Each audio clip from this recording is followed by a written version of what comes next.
Hello, everybody. Welcome to another installment of the Laughing Place Movie Club. This is kind of an extra special installment. This isn't our normal day. It is our normal time, though. But today's extra special because it's the weekend of a new Disney Plus documentary film, Howard. So that's what we'll be talking about today. I am Alex. We have with us Kyle, Hello. Becca, Hi. and Cole. Hi. And to get started, from each of you, I'm curious to know, when was the first time that you remember, because I think we're all pretty close in age, remember hearing the name Howard Ashman, and what did that mean to you once you found out all of the things he was connected to? For me, I think it was probably later. I think I might have heard it a little bit here and there, but it wasn't until I saw Waking Sleeping Beauty in 2010 or 11 or whenever that was that I really got a better sense of everything that he did. So appropriately enough, I'm pretty sure it was that. Okay. Good answer. Yeah, I think like with Kyle, I was a little bit older, but we listened extensively to Beauty and the Beast soundtrack and the Aladdin soundtrack and Little Mermaid. So yeah, somewhere after all of those were out. I think I was somewhere in high school when I really started getting more into Disney and looking at kind of the creation behind all of the animated films, especially during the Disney Renaissance. So it was sometime in that range too. Like I was.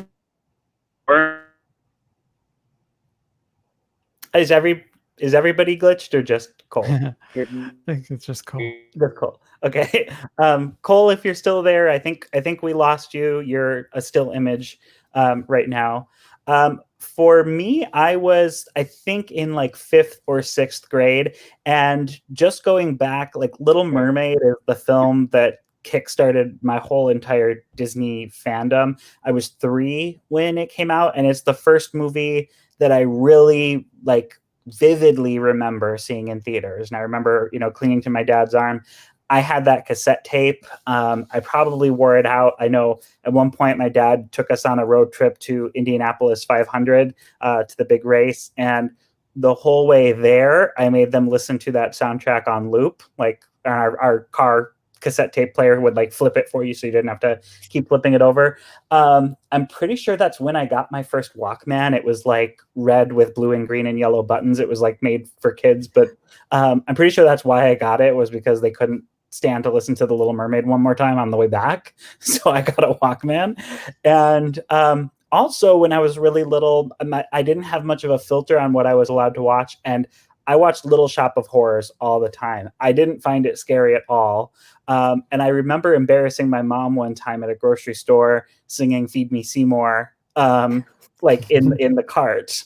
I'm just sitting there in the aisles as she's picking out soup cans singing Feed Me Seymour. And someone said to her, "You let him watch that?" And then obviously, like, Beauty and the Beast was a huge deal. Aladdin was a really big deal for me because it was the first in that series of films where I felt like I could really role play as the characters in public. Like I could go as a character from the film for Halloween as the lead and not have anyone question, why are you, in a dress or whatever. Like if you went as Prince Eric, no one would know who you were. But if you went as Aladdin, everyone knew who that was. So that was a huge deal for me.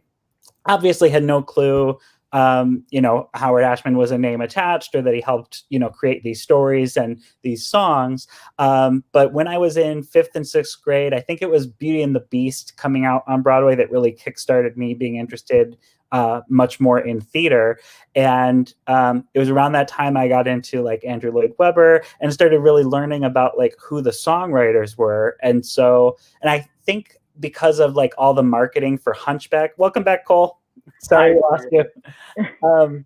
But I think because of like the marketing, particularly for Hunchback that they did on Disney Channel, that was when I was familiar with like, oh, Alan Menken's the guy who writes all these songs. So I want to say it was like getting liner notes, reading like the CD booklet for Beauty and the Beast, and reading in there that Howard Ashman died, and then connecting like, oh yeah, at the end of the films it says dedicated to Howard, who gave a mermaid her voice and a beast his soul, and realizing that he died. It wasn't until later, but it was definitely before Waking Sleeping Beauty, that I learned that he died of AIDS, that he was a gay man, and that especially meant a lot more to me as I got older. I will say, from like seeing the film Howard, there wasn't a lot that I didn't already know, because his sister, who's in the film, does an amazing website. She posts on there at least once a month, and she's been doing that for years. And for a very long time, you could actually go on that website and listen to all of Howard's demos, even to unproduced content. A lot of it is available on, I know, Amazon Music. I think Apple Music has it as well. The music is no longer on howardashman.com, but certainly a lot of great content is there. So if you saw the film on Disney Plus, if you're inspired to go deeper and want to do that, definitely recommend checking out howardashman.com. Did we lose Kyle and Becca? Yeah, I think their internet pooped out, but okay. So I'm just going to jump in, because I feel there's a perspective here that us old folks can share. In that, I mean, I was 7 when Little Mermaid and came out, and his name was huge on the soundtrack, right? It was Howard Ashman and Alan Menken, and that is what I thought. And Disney Channel had that making of special. And so to me, I remember when he passed, because I would read, my dad is, a businessman. So I would read Business Week. I would flip to the back page, and you could find all the stories about, Disney there. And when he died, you got to remember, Little Mermaid was their biggest hit, and he was working on Beauty and the Beast and Aladdin. So there was real questions as to whether he was, Disney was going to continue going. Obviously, Lion King, continued their run, and the what if situation could happen. But there was actual legitimate questions. And I remember watching the Oscars when he, for Beauty and the Beast, when they won, and he came, Bruce came up and accepted the award. And what's interesting, I grew up in the San Francisco Bay Area, and so when I was very aware of that AIDS was out there. I didn't know what it was, and it was something people got sick from, and I thought of it as like anything that people get sick from, like cancer, or whatever other, MS or whatever. And so I knew about AIDS, and that people died from it at a time when my classmates didn't know until later that year, when Magic Johnson was diagnosed with AIDS. And for me, he was the face of the AIDS epidemic, because here's the man who made Disney cool for my peers with The Little Mermaid, and had a great run with Beauty and the Beast. And obviously Beauty and the Beast didn't win the Oscar until after he was gone. And I didn't know how you got it. I didn't know what the situation was with it. Just like whatever those mystery diseases kids know about that don't they don't know what it means. But to me, he was the first major creative loss that I remember. So Yeah. I'm just gonna jump out, but I just want to share what he meant culturally to Disney at that time, and as Disney was just getting up on its feet again and losing him. Yeah, that was very clear in the documentary. And I mean, one of the cool things that came out of this was I got to be on a panel virtual discussion with Don Hahn, and he mentioned that at that time when Howard died, Alan Menken sort of thought his career was done. Like, it was basically because Disney paired him with Tim Rice to finish Aladdin that he was kind of forced to keep going. But for a moment there, Alan Menken thought, well, I'm finished. Everything I've done that's been successful has been because of Howard. Hello to everybody who's joining us and commenting. We see you. Thank you. So for the rest of you guys, my next question was, what about the film Howard or Howard's story that you learned through the film really surprised you? I'd say I was surprised because I know it. I'm going to keep talking about Waking Sleeping Beauty a lot. There's a lot of similarities between the films, including some actual clips that are duplicated. Yep.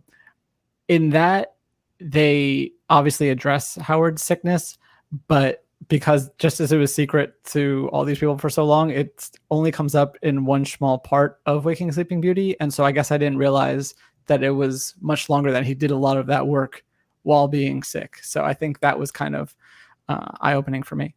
Mm-hmm. Cole or Rebecca, either of you have any thoughts? You can go, Rebecca. No, go ahead, Cole. I think for me, the biggest takeaway was that it didn't feel necessarily like Disney telling the story, even though it was a Disney Plus exclusive. So I thought that was really kind of enlightening that they let Howard's story take over. They didn't try to make it, this is what Howard did for the Disney company. They made it, this is who Howard Ashman was. And I don't think they had to do that. So I really liked that that was the choice that was made, and that Disney Plus still wanted to carry that story on. Yeah, and one of the things that was cool was this was all self-financed by Don Hahn. So he essentially made the film as an independent film. He said in the interviews he thought it would go to streaming, but at the time that he was making it, Disney didn't have a streaming service. And so it probably would have ended up, he said, on Netflix. And he sent it to Bob Iger. And it was then that Bob Iger said, you know, this is great, and we have our own streaming service coming, and we want it. But he did say that when he first approached it, he had too much Disney in the story, that because he came from Disney, that's how he kind of crafted it. And then he realized, no, we need to take a lot of the Disney out and make it more about Howard the person. And the other thing the thing that really surprised me, and sorry, Rebecca, I don't mean to jump over you, was just how much it dealt with HIV and AIDS, because Bohemian Rhapsody like barely mentions it. I think there's like a moment on the TV where like they're talking about it in the background, and then it's like all of a sudden Freddie Mercury has it and he's playing his last concert and the movie's over. And so I liked that, you know, they kept it in there as this very real threat that's kind of constantly looming, and people who know his story know how it's going to end. But Rebecca, what really surprised you? Well, being that it's his story, it was interesting right in the beginning when his sister was talking about how he like created those worlds and had created like a world in his bedroom and had a story for every little area. And I just thought that was really fascinating, that even at such an early age, he was crafting these beautiful, amazing stories. And I thought it was interesting too that his partner was an architect, and that they were going to build this great, amazing house. And I know that has nothing to do with the creative side of things, but I thought that was interesting. And also how, I mean, I guess how two creative minds, but completely different, are drawn together. I thought that was really interesting too. Yeah, it's really poignant that, you know, they were trying to build this place that they could live together in, and ultimately, just as things never go according to plan, it really just became the place where they like basically laid and waited for things to get worse for Howard.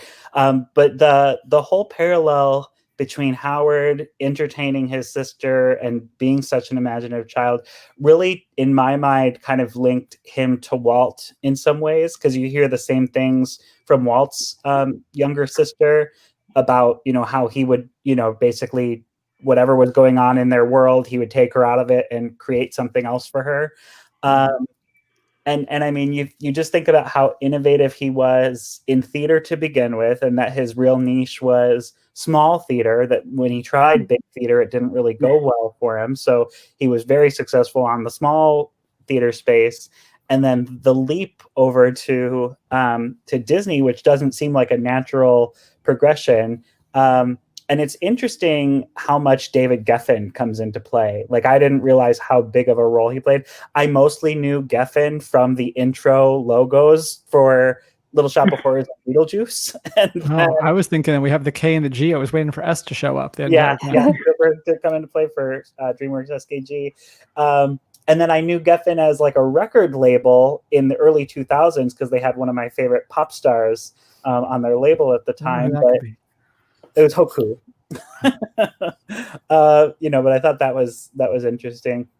Now, out of all of the creative works that you've experienced that Howard collaborated on or created, do you have a personal favorite, and why? Rebecca, we'll start with you this time. I love Beauty and the Beast. Beauty and the Beast that's the movie that I most remember connecting with as a child, as far as like having toys and coloring books, and just, I really, really love that story, and the music, the lyrics, everything. That's the one for me. So great. I will bounce off. Can I bounce off that? Because I have the same one. It's also Beauty and the Beast for me. That's one of my favorite just animated movies in general. It's the one that first made me realize how powerful animation could be and how it could be so much more than just pictures. It could be a full-scale production and everything that goes with it. And just everything about the music that happens with it is just, it's really just such a profound creation, and knowing he had such a huge hand in it is just, it boggles my mind to this day. Great.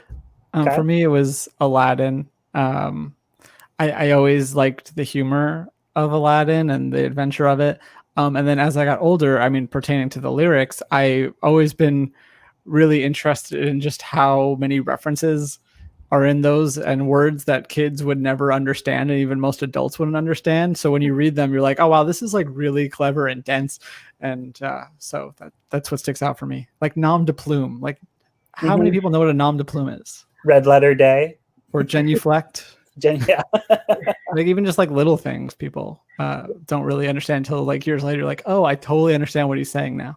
Mm-hmm.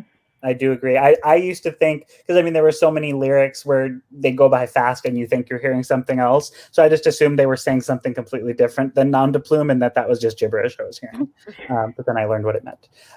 Mine is Little Mermaid. And even still, like when people ask, what's your favorite Disney film? I have two answers because I can't really place one over the other, and it's Peter Pan and Little Mermaid.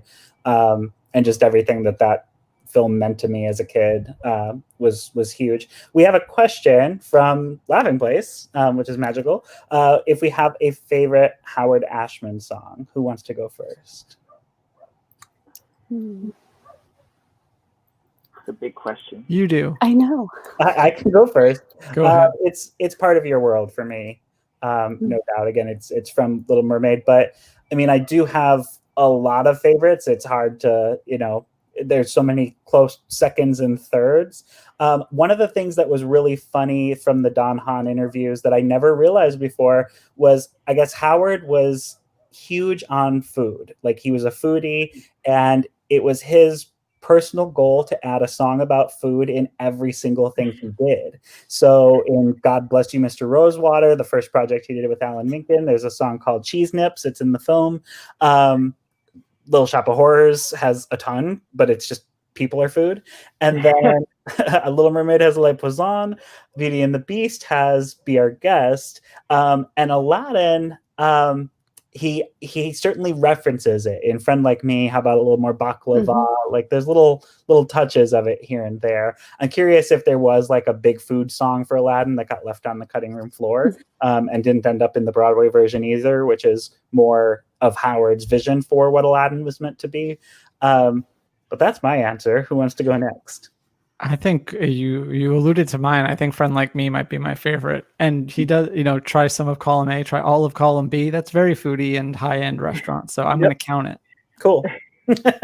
I also love Part of Your World. That was something that I like to sing when I'm working, much to the annoyance of my coworkers. But that was something that I would always sing. And then a few years later, I was working at Disney. So that was kind of fun. And Be Our Guest is another one that anytime I hear it, it's I don't know. There's something so perfect about it. And yeah. Okay, great. I think my favorite is actually Belle, just the opening number to Beauty and the Beast. There's just something about it that you would never guess that this big Broadway style like musical number would open an animated film. And I just can't even imagine being in a theater at that time, like when it came out, and seeing that and being like, this is an animated movie. It was just so far beyond anything that you could think that it would be. And it still just stands up to this day with so many unique different chorus parts and different voices. And it's something that's kind of incredible, and I don't think gets as much attention as it probably should. Well, and it's a very complicated number too, and they kind of touch on it in the film Howard, but Don Hahn talked about it a lot more, that Howard Ashman was actually very afraid of submitting the demo for Belle to the producers, that they had written it and figured out that it was like almost 7 minutes long, and they were like, they're going to reject this right away. This is too high concept. It's too long. They're going to say no. And he almost didn't give it to them, which is, can you imagine Beauty and the Beast not having that big? That would be a shame, huge shame. Right. The other thing that's so fun about it, Belle in particular, is it's an I Want song, but it's an ensemble piece. Like he basically he didn't just sit Belle down on that little fountain with the sheep and have her sing a whole song all by herself. Like the whole entire village is involved in helping you understand how isolated and different she feels. And then she gets this little reprise that's like barely a minute long, where she literally tells you what she wants. But it's the I Want song of Beauty and the Beast, but really done very differently. Yeah, they kind of hint at it, and then in the reprise, they're like, "In case you missed it, right? This is the I Want song. This is the I Want song. We just have to let you know. Can't let you get by without knowing. That's what this is." It's incredible the volume work it does, and even just revisiting Little Shop of Horrors. If you have HBO Max, it's on there, and you can watch it, both the director's cut, which is the ending of the Broadway show, and the original theatrical cut, because they drastically changed the ending because test audiences hated that. Spoiler alert, everybody dies. So they changed that in the version that most people are familiar with, but has the original play's ending song, Don't Feed the Plants. And it also has some incredible Frank Oz directed puppetry of Audrey 2 just like taking over the world. So I highly recommend checking that out if you haven't already. With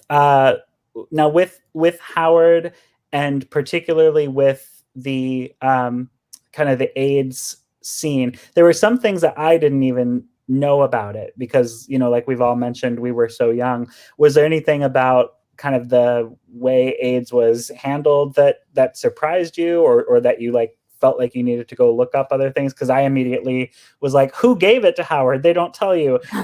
I'm sitting there thinking like, the next day you're not feeling well and you can isolate it. But I guess it takes a long time, and that was something I had no clue about, because it's not a life-threatening disease anymore, and there are so many ways to protect yourself from it that we know of that the knowledge base wasn't there at the time. Yeah, I think for me it was just the realization, like you're saying, the knowledge base wasn't there, that everybody who was experiencing AIDS you're going through that, and you didn't have any answers like we do today, and everything that was happening and being documented was all new to everybody. So I think that for me, just realizing how early on that was, that was a bit surprising. Is that he didn't have the options that other people, even 10 years later, 12 years later, had. I'm a big fan of Rent, and talk about take your AZT, and several of the characters in there are experiencing the same thing, but it's not quite as much of a drastic experience for them as it was all those years earlier. Yeah, and Rent came out, or that was maybe not 10 years, but no, it came out like 4 or 5 years after Howard passed, right? Like it was like mid-90s. 96. 96, yeah. Mm-hmm. So, and he died in 92. So it wasn't really all that long. Yeah, my bad. That no. I'm just saying, like, you know, it's if for anyone who's watching Howard and maybe doesn't understand all this, I know Angels in America is a good resource, but Rent's a good option too. And there's a great filmed production of the stage version of Rent that's better than the movie version. So, Yeah, I don't know about that. Are you a big fan of the movie version? I don't like Rent, but I like. I would like the movie version because I don't sing every word. Well, Idina is in that, so that's great. Now, one of the questions that I think Howard poses to all viewers is sort of what could have been if he hadn't died. You know, what would the landscape of Disney animation have continued to be? I mean, for all we know, he might not have stayed. He might have, you know, gotten frustrated with the higher ups there. And certainly in the film, there's that moment where there's a memo on a copier that someone saw where Jeffrey Katzenberg was urging to fire Howard. I think it was Katzenberg who had written that memo, if I'm not mistaken, when he was getting. What was it? I just said classic Katzenberg. Right, classic Katzenberg, you know, threatening to fire him because he was being difficult on Little Mermaid, and you know, it might have even been following his over my dead body speech about cutting part of the world. But you know, I mean, he for all we know, he could have, you know, left after Aladdin anyway, because Aladdin did not end up being what he wanted, and Aladdin was certainly a much more personal project for him than Mermaid or Beauty and the Beast. You know, Aladdin was the film he really, really wanted to be part of, and you know, it had to be finished without him, and a lot of the work he did on it didn't make the film. You know, so for all we know, Aladdin might have been the straw that broke his ties with Disney. But you had a perfect camel joke, and you have just fear. Sorry. Okay. You want to finish the setup? Nope. Finish the joke. But I mean, what do you think the rest of the Disney Renaissance years would have looked like if Howard had stayed involved, if he hadn't died? I think that's a big question because obviously there's so many unknowns. But for me, the thing that it keeps coming back to is, like, it almost feels like Howard dying was the first straw in the decline of Disney animation, and Frank G. Wells dying and kind of removing that stopper on Michael Eisner was the second. So it really would have been interesting to see how that kind of played out if it almost became a clash between, like, I feel like Katzenberg still would have left, but it almost kind of could have been a clash between Eisner and Ashman, which would have been a really interesting thing to see how that would play out. And obviously you would think the CEO would kind of come out on top. So in a way, I almost feel kind of grateful that at least he could die before we could see potentially that clash, because I really feel like that would have kind of been ugly with two people who have such profound visions for what they want kind of clashing. I don't think it would have led to the most harmonious type of thing moving forward. Very good point. I'm just curious. I mean, the music in Hunchback is already so dark. I'm curious if it would have been even darker if Howard was still around. Yeah. I think that would have been really interesting. Yeah. Yeah, Howard's take on Hunchback. Because I mean, I love that movie as it is, but I'm just curious what he would have brought to it. I got a text, by the way, from someone who I think is confused. I didn't mean to imply that the guy who wrote Rent died of AIDS. We're saying that the show Rent has conversations about AIDS in it. That there are characters dealing with AIDS in the show, but the creator of Rent did not die of AIDS. He died of other causes the night before it was supposed to open. Yeah. And we've talked about the connection between Howard and Waking Sleeping Beauty. In my mind, it does very much play, not necessarily like a sequel, but like a deep dive into a key player from Waking Sleeping Beauty. You know, like Kyle said, and a lot of you, that's where you really learned a lot about Howard Ashman. And this film even repeats some shots and some clips. It pulls out some animation that was done for Waking Sleeping Beauty to demonstrate Howard Ashman's temper as he was dealing with AIDS and still working. And is there anybody else from Waking Sleeping Beauty that you would like to see another film like this on, from Don Hahn or a Don Hahn type? Oh, I want to see a Jeffrey Katzenberg movie. I don't think it would be very flattering, but I really want to see it because I need to know. I need to know more about how wild that time was. And I feel like Don Hahn making that would be very interesting. I agree. Yeah, I think that, or even I think What About Roy? Disney would be interesting as well.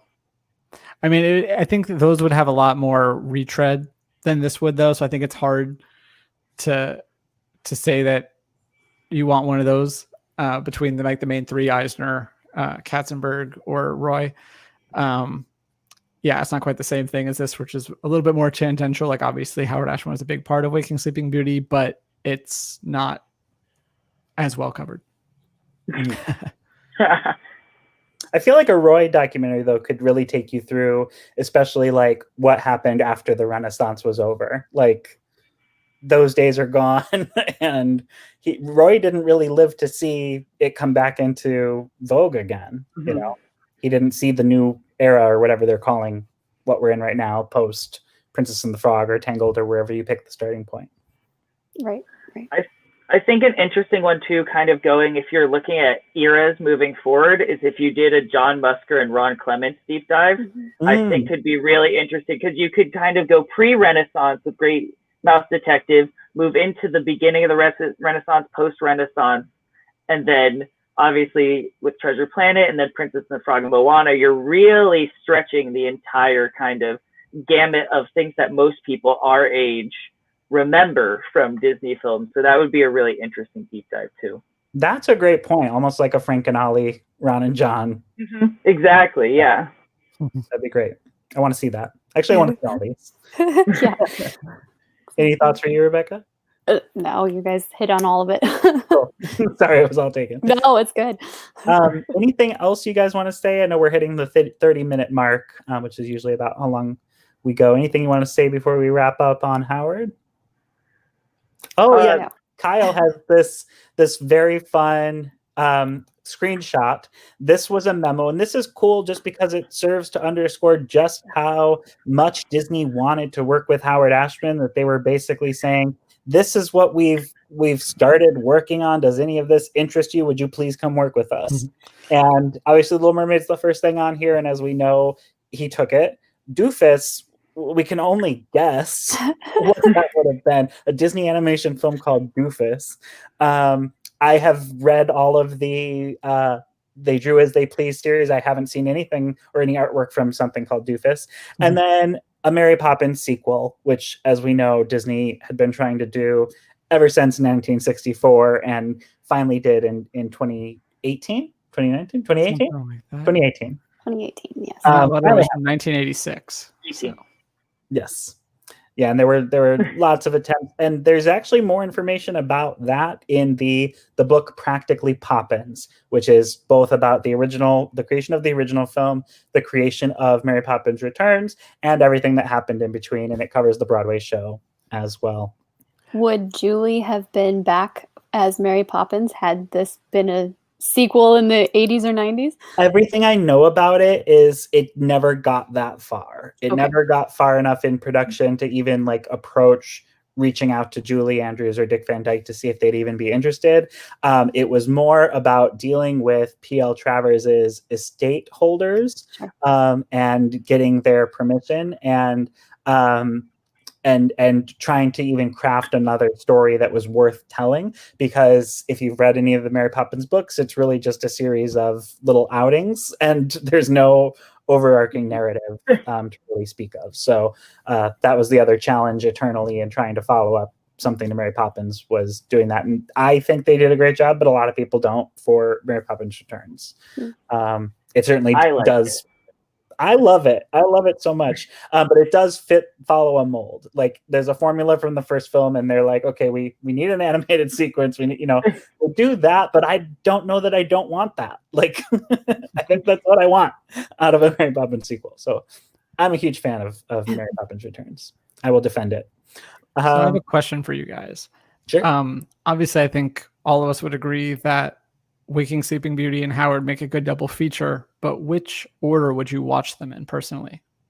I would do Waking Sleeping Beauty personally, just because I think it paints a picture of what Howard's walking into, because Howard doesn't so much talk about the complexities of that work environment, but I feel like understanding how frustrated Howard gets, knowing what he's going through from AIDS and knowing what else is going on at Disney Animation at the time really helps underscore those moments where he blows up. You see it in Waking Sleeping Beauty and it's like, oh, he must have been really hot-tempered and short-headed. And then when you watch Howard and you hear Alan Menken talk about, it wasn't like that before, and then he was like that, and I had to step out of the room to collect myself before I could go back in, and kept wondering, is it me? Am I so terrible? Having, I think, that context to fit Howard within makes it play better for me. My question is, now if you can pause things, why not watch Waking Sleeping Beauty right up until around the time when Howard is introduced, watch Howard, and then finish Waking Sleeping Beauty? Machete order. Yeah. I'm going big brain here. Yeah. I would probably agree with you overall saying Waking Sleeping Beauty first, but I could see it the other way, in just that you get a full picture of Howard and then you get to, in Waking Sleeping Beauty, understand, because I don't think, like, obviously they talk about the success those movies had, but I think then you get a look at just how key those two movies were, especially Little Mermaid and then Beauty and the Beast. I think maybe flipping them that way might also make sense. So either way, both are on Disney Plus, and you should watch them both, I think, is the moral of the story. Yes. Make a weekend out of it. You can even watch all the Howard Ashman films that are on Disney Plus, and then if you have HBO Max, go watch Little Shop of Horrors. And if you can find it, I wasn't pleased that. What'd you say? The movie. I said I thought it was a little weird that the movie ended with a clip from the live action Beauty and the Beast. I was like, all right, Don. I hated that. Well, that's another thing that it kind of provokes, like, thoughts of, and like questions I would ask Alan Menken. What would Howard Ashman have thought of Beauty and the Beast, Aladdin, and now Little Mermaid getting the live action treatment? And knowing how emotional Alan Menken gets whenever he talks about Howard, knowing how much Alan learned from Howard and still uses in his songwriting process, and knowing that he's had to revisit now all 3 of these Disney films that he worked on with Howard with other collaborators, like, that's got to be tough. Like, that can't be an easy thing for him to do, just knowing what he goes through in this. And like, he has the last word in this, I will say. Yes, the last shot is Emma Watson and her CGI beast, but the last thing you hear, if I'm not mistaken, before the credits roll, is Howard Ashman kind of choking up. I'm sorry, Alan Menken choking up. Yeah. And Little Shop being remade too. I don't know if they're writing new songs, but also I'm sure Alan is involved in that in some way. So he's even revisiting that. There's a new movie version of Little Shop? Yeah, they're doing a new movie version. Chris Evans is the doctor. Taron Egerton is playing Seymour. Okay. And Scarlett Johansson is Audrey. Interesting. I wasn't aware of that. I knew they had just relaunched it theatrically in New York with Jonathan Groff as Seymour. I can't remember who was Audrey. And a couple years ago, they redid it with Ellen Greene as Audrey again for the stage, which would have been really cool to see. I love her. They also did it on American Housewife. So. Oh, yes. That is true. That's a great one. So thank you, everyone, for watching. Definitely hope you enjoyed Howard. If you haven't seen it, go watch it. And hope everyone stays safe and take care. And we'll see you again tomorrow. Oh, yeah, tomorrow. Yeah. Thanks for the reminder. So tomorrow, Monday, 7:30 p.m. Pacific time, Laughing Place Movie Club is doing the first X-Men film, which recently celebrated 20th anniversary, and it's a 20th Century Fox film, so that's very fitting. Cool. Thanks. Bye. Bye. Bye.